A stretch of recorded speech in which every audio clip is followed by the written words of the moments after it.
오늘 조지아주 브라이언 카운티에서 지금 화면에 보시는 것처럼 행사가 열렸습니다. 현대자동차가 55억 4천만 달러를 투자해서 전기 자동차만을 생산하는 전용 공장을 짓겠다. 이런 발표를 오늘 했고요. 어제 저희가 이미 앞서서 보도해드렸습니다만은. 근데 당초에 AP통신도 그렇고 AJC라는 여기 애틀란타의 언론사도 그렇고 70억 달러를 투자할 것이다. 뭐 심지어는 78억 달러를 투자할 거다. 뭐 이런 이야기들까지 나왔었는데, 하지만은 이제 그 투자하는 액수는 처음에 이야기 나왔던 것보다는 좀 줄어들었습니다. 55억 4천만 불이 이야기가 되고 있고요. 공식적으로 주지사실에서 나온 숫자이고요. 그리고 이제 현대자동차 말고 현대자동차의 협력업체들, 부품을 납품하는 협력업체들이 별도로 또 회사들이 여기저기 또 십시일반해가지고 전체적으로 10억 달러 정도를 추가로 또 투자할 것이다. 협력업체들도 어차피 부품을 만드는 공장들을 주변에 건립을 하고 운영을 해야 되는 상황이기 때문에 이 10억 달러라는 숫자는 정확한 숫자는 아닌 것 같습니다. 대략적인 것 같고요. 예상치가 그런 것 같습니다. 어쨌든 그 10억 달러를 합치면 65억 4천만 달러의 투자 규모가 되는 것이죠. 그리고 그것을 통해서 이 현대자동차의 전기차 공장뿐만이 아니라 주변의 협력업체들까지 다 합쳐서 8,100명 정도의 일자리가 창출될 것이다. 그 지역이 지금 이제 뭐 이 지도가 이렇게 표시가 되어져 있으면 엄청나게 넓은 지역입니다. 그 지역 자체가 2,923에이커, 거의 3,000에이커 정도의 지역이니까요. 엄청나게 넓은 지역에다가 지금 공장을 건설을 하게 될 거고, 협력업체들도 그 주변에 다 들어오게 될 것이고요. 요 바로 동네에서 조금만 올라가면은 사바나 항이 있고, 조금만 밑으로 내려가면은 브론즈워크 항구가 나옵니다. 그래서 항만과 아주 가까운 곳에 위치하게 되고요. 오늘 3시에 이제 여기 동부 표준 시간으로 3시에 이 행사가 열렸는데, 행사장에 직접 참여한 사람은 현대자동차 사장 겸 CEO로 있는 장재훈 사장이 참석을 했고요. 지금 이쪽에 앉아 있는 분입니다. 장재훈 사장이 참석을 했고, 그리고 이제 주지사 영부인도 지금 같이 참석을 했고요. 그 뒤에 보면은 뭐 경제개발부 장관도 패드 윌슨 들어가 있고, 뭐 이렇게 몇몇 주요 인사들이 지금 들어가 있습니다. 그리고 정의선 회장, 현대자동차 정의선 회장은 화상으로 연결이 돼서 화상으로 기념사를 하는 그런 이제 일이 있었고요. 정의선 회장은 당장 내일 조 바이든 대통령하고 또 개별 면담이 있죠. 조 바이든 대통령이 이 공장 투자 발표한 것에 대해서 감사의 뜻을 전하기 위해서 별도로 서울 모초에서 만남을 가진다라는 이제 이야기가 나와 있습니다. 처음부터 저희가 말씀을 드렸지만 이미 작년에 한국 기업들이 바이든 대통령 당선되고 나서 얼마 안 돼가지고 바이든을 다 만나고 그 자리에서 44조 원 한국 돈으로 엄청난 비용의 투자를 미국에 하겠다라고 약속들을 다 해주었습니다. 그 중에 하나가 이제 텍사스의 삼성 반도체 공장을 짓는 투자이고요. 그리고 또 하나가 이제 SK 배터리 공장 짓는 투자이고, 그리고 또 지금 이야기 나온 것이 이제 현대자동차의 전기자동차 공장 이야기들인데, 이런 것들이 지금 다 하나씩 이제 현실로 이루어져 가고 있는 상황이고요. 그 SK 배터리 공장 같은 SK온이죠. 이름이 바뀌어가지고 SK온 배터리 공장 같은 경우도 조지아에 이 공장까지 만들어 놓고 지금 테네시주의 포드 자동차와 협력해서 또 다른 배터리 공장을 건설을 하는 프로젝트가 시작이 됐습니다. 테네시주에서는 굉장히 큰 프로젝트로 지금 그것을 보고 있고요. 지금 테네시, 조지아, 엘라바마 이 지역을 가지고 동남부 지역이라고 저희가 부르는데, 그 지역들의 자동차 산업, 그리고 특히 한국과 관련되어져 있는 자동차 산업 기업들이 뭐 여기 한국 기업들뿐만이 아니라 뭐 다른 기업들도 굉장히 많이 들어와 있습니다. 볼보도 들어와 있고, 뭐 메세데스 벤츠도 들어와 있고요. 뭐 상당히 많은 기업들이 들어와 있습니다만은 어쨌든 한국 기업들이 이곳에서 굉장히 중요한 역할을 지금 하기 시작한다. 뭐 이미 하고 있습니다만 약간 그렇다라는 이야기. 생각했던 것보다는 규모가 좀 작아지기는 했지만은 어쨌든 지금 조지아주에서는 굉장히 중요한 역할을 하게 될 것이고요. 하지만 뭐 그냥 조지아주에는 굉장히 중요한 역할을 하겠고, 이 브라이언 카운티한테는 굉장히 큰 소식이 될 수 있겠지만은 애틀란타, 이 조지아주의 한인사회 중심이라고 이야기하는 애틀란타 한인타운하고 브라이언 카운티하고는 거의 4시간 가까이 차로 움직여야 되는 거리에 있어서 사실은 이제 이게 조지아주에 있는 한인 사회에는 큰 영향을 줄지 그건 잘 모르겠다. 물론 이제 주말 생활권이 조금 더 넓어지고 커지는 뭐 효과는 있을지 모르겠습니다. 주말 되면은 다 장보러 애틀랜타 쪽에 한인타운에 오시는 분들이 더 많아질 수는 있을 것 같긴 한데, 근데 하여간 좀 지켜봐야죠. 공장은 2023년 정식으로 좀 착공을 할 계획이고요.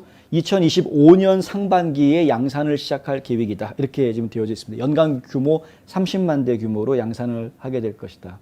저희가 그쪽에서는 아이오닉 7을 만들 것이다라는 얘기가 나와 있는데 기대를 가지고 있겠고요. 지금 이제 미국이 점차 전기 자동차 시장으로 변해가려고 하는 과도기에 있기 때문에 저도 상당히 많이 기다리고 있는 편이기는 합니다.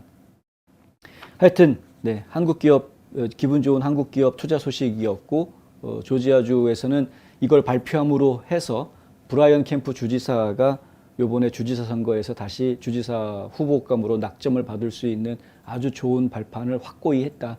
다음 주 화요일이 조지아주 예비 선거인데 지금 뭐 브라이언 캠프 주지사의 선출이 지금 거의 확실시되어 가고 있는 이런 상황이다. 트루스 소셜에는 트럼프 대통령이 지금 한마디 하기는 했습니다. 이제 브라이언 캠프는 이 선거 청렴성 문제에 있어서는 전국에서 최악의 주지사다라고 이제 한마디 했고요.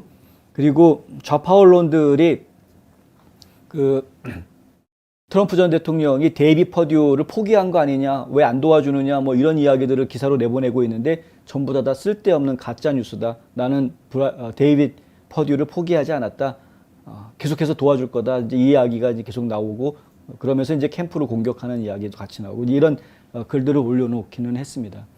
근데 여러 차례 말씀드렸지만은 그건 트럼프 대통령을 존중하고 좋아하는 주민들이 대다수임에도 불구하고 그럼에도 불구하고 지역사회 리더십에 대한 결정은 지역 주민들이 또 다른 정서를 가지고 있다 하는 것이 이번에 조지아주 선거에서 주지사 선거에서 특별히 좀 강하게 드러날 것으로 보인다라는 말씀을 저희가 사실이기 때문에 솔직하게 드려야 할 것 같고요.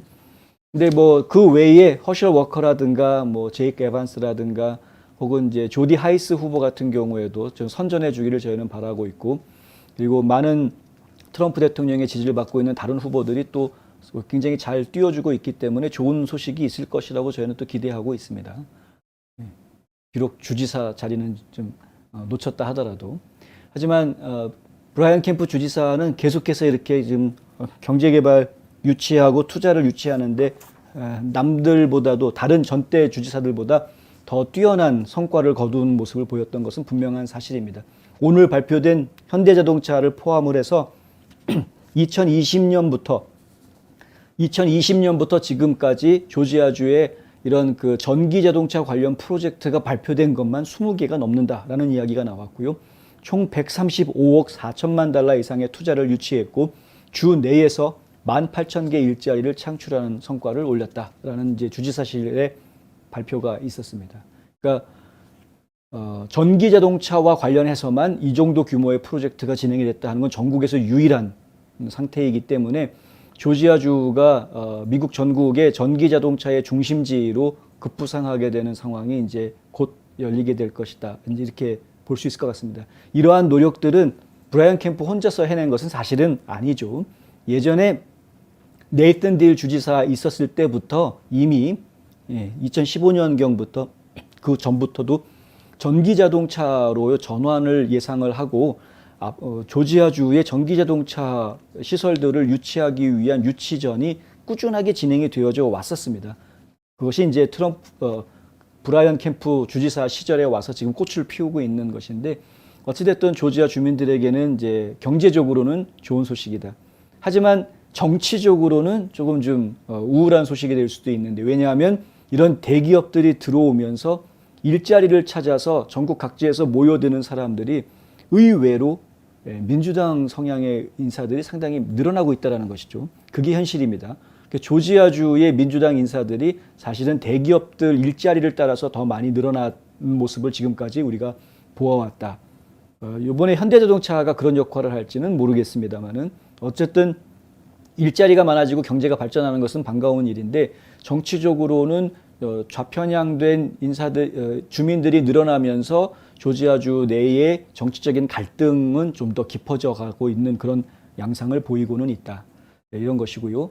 그나마 그래도 저는 긍정적으로 좀 보고 싶은 부분은 트럼프 대통령이 2020년 선거가 부정선거다라는 주장을 아주 강하게 펼치면서 그리고 마가 유권자들이 거기에 응집하면서 그러면서 지금 바이든 대통령이 여태까지 정책을 아주 개판쳐오는 이런 상황, 인플레이션이 올라가고 국경이 무너지고 지금 국제 무대에서 미국이 아주 창피당하는 여러 가지 상황들을 보면서 국민들의 생각이 지금 많이 변하고 있다라는 부분들.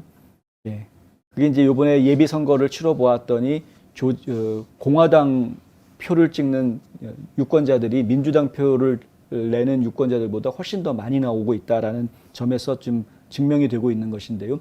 그러니까 그런 트럼프 대통령의 마가 운동이 결국에는 이 조지아주의 어떤 정치적인 지형을 상당히 빨간색 쪽으로 바꾸는데 큰 역할을 해왔다라는 부분, 이런 부분에서는 우리가 조금 더 좀 안도할 수 있는 것 아닌가라는 이야기를 전해드릴 수 있을 것 같습니다.